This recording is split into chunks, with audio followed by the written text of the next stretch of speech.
Me gjilpër e penj, po mundohet ta riparoj strejen e saj të shyer. Kjo grua dhe shumë palestinez të tjerë të zhvendosur në rripjen e Gazës po detyrohen të mbjetojnë motit të ftohtë, duke i ringritur tendat e dëmtuara. Erërat ishin shumë të forta, tenda u shemb mbi ne, siç mund ta shihni situata jonë është e tmerrshme.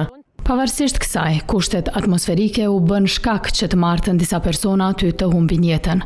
Një vajzë adoleshente, 2 gra dhe një burr u shtypën për vdekje gjatë natës në Gaza, pasi muret u shembën mbi tendat e tyre gjatë rreshjeve dhe erërave të forta që goditën territorin bregdetar, thanë autoritetet e spitalit Shifa.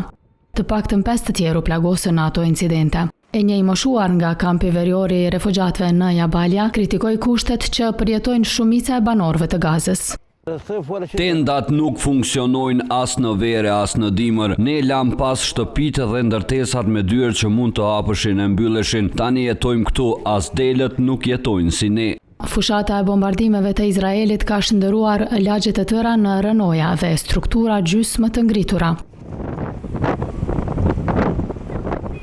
Kur stuhit godasin territorin, punonjësit palestinez të shpëtimit i paralajmërojnë njerëzit të mos kërkojnë strehim brenda ndërtesave të dëmtuara, duke thënë se mund të bien si për tyre.